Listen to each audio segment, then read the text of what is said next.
You'll be shocked to learn that changing the oil on this 12-cylinder Mercedes that cost almost $300,000 is actually easier than changing the oil on your Toyota vehicle. Now, Toyota made some serious changes that made oil changes so difficult that most owners will never try it themselves. And in this video, we're going to talk about what changed, what Toyota did, and you can make your own decision if this oil change is right for you as the customer or did Toyota take advantage. Now, it'd be unfair to blast Toyota about their oil changes without looking at a few other cars. So let's start with a very typical Subaru Forester. This car is about $27,000, and as we pop the hood and take a closer look, we'll see that that blue engine oil filter is not only on the top, it's so easy to get at. So changing oil in this car is an absolute breeze. But let's upgrade a bit and look at a BMW 535. Now we're talking about $75,000, and BMWs are not supposed to be easy to work on. But as we look at the engine, what we have right here is the engine oil filter. It doesn't even have a cover on top, so we can get at this so easily.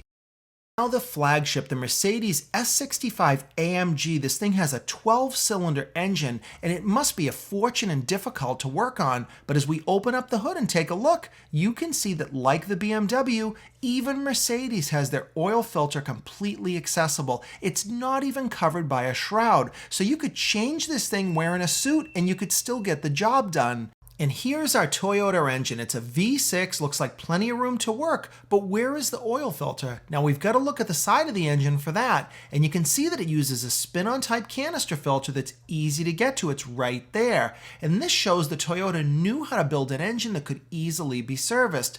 But the sad part is, this engine is no longer used, and it's nothing like this anymore. So now the real story begins, and you can see what's involved with changing the oil on this modern Toyota.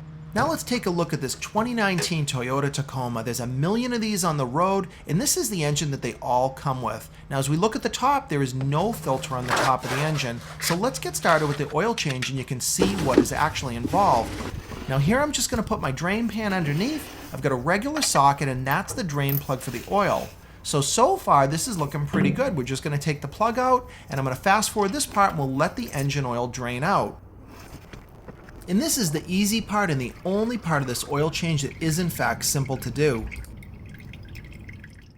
Now on the Toyota trucks, they've all got skid plates, and that's not unusual, but the way this works to do the oil change is very frustrating. You've got to start by bending back the front air dam. Now that's so that you can get at the front bolts for the skid plate itself. But what I don't like about this is you pull it, you feel like you're going to break it. It just isn't that flexible, but it's strong enough to fight you. So as you're trying to get the socket and the ratchet in there, it's very frustrating to get those front bolts off.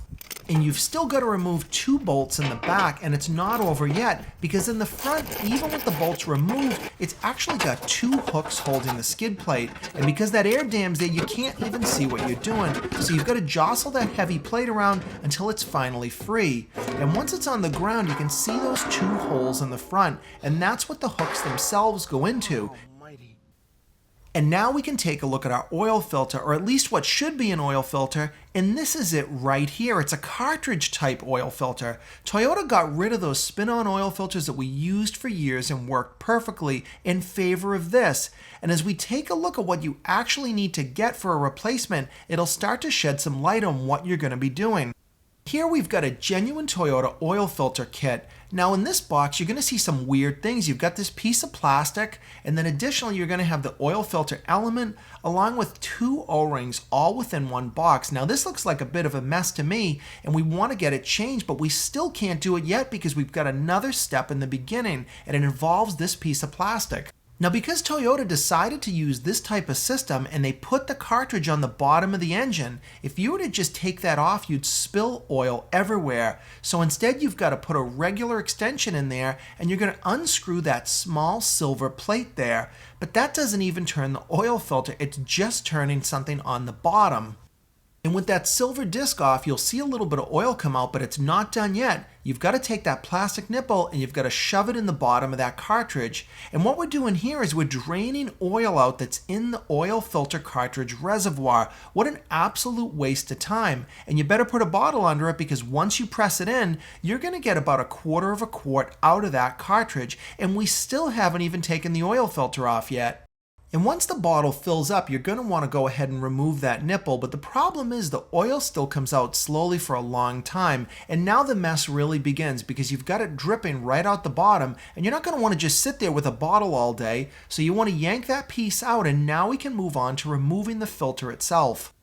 And forget about using a regular oil filter wrench, you've got to get one of these. Now this has some special cutouts, and at least you can use your regular extension in the end of it, but if you don't use this, you'll ruin the housing, and because it's made of plastic, that can happen very easily.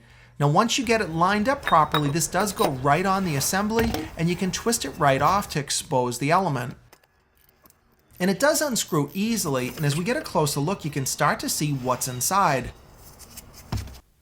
And this is Toyota's cartridge oil system. We've got an element inside there, and then we've got the housing itself, and you can see a little bit of detail here. But the fun isn't over yet, because now you've got to do all the work that simple spin-on filter used to do for you that you never even thought was amazing. You've got to get a rag or some sort of a surface that you can take all these pieces out. And we're going to start by removing the element itself, and then I've already realized that there's some oil built up in the bottom, so I've got to dump that back into my drain pan. And then here on the bottom, there's a little indent, and you've got to remove this large O-ring. Toyota recommends replacing this every single time. That's why they include it. You've got to slip this on, and you've got to be very careful, because if that O-ring doesn't go in the correct slot, it won't seal properly and you'll get a leak. But you're not done yet with the O-rings, because there's one more to do. And that's the one on the bottom with that little silver disc there. You've got to put that O-ring in and make sure it seats properly, and now you can replace that silver disc and tighten it up. Now just put the element into the housing and make sure it's seated properly, but you want to take a double check and make sure that O-ring is in the right groove, because if this goes into the car and it's wrong and you lose oil, you could have a disaster on your hands.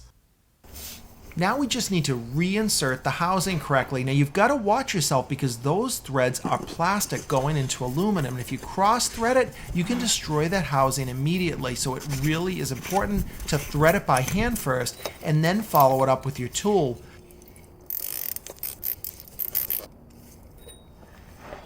I also like to double check that disc is in there all the way, so I snug that up a little bit as well. Now with all that done, you can see the big mess below. There was oil dripping out of the housing, I needed multiple rags, and now I can finally put the oil back into the vehicle. Now in this case, they recommend 0W20, and I like to use Mobile 1 because I can get it all over the place. Once it's done being filled up, I'm just going to double check it on the dipstick, and then I'm going to close it up, but we're still not done, because you might think we finished everything, but we've still got to replace that skid plate, and putting it back on is much harder than taking it off. Remember, the Tacoma's plate is so much lighter than a Tundra. I used to own a Tundra, and the plate's about 4 times as heavy, and you've got to start by getting those front hooks lined up with those holes. But remember, you can't see it because it's underneath that air dam, so you've got to pull it forward and try to get it lined up. And then once it's finally hooked, you can lift the back up and start to put the screws in.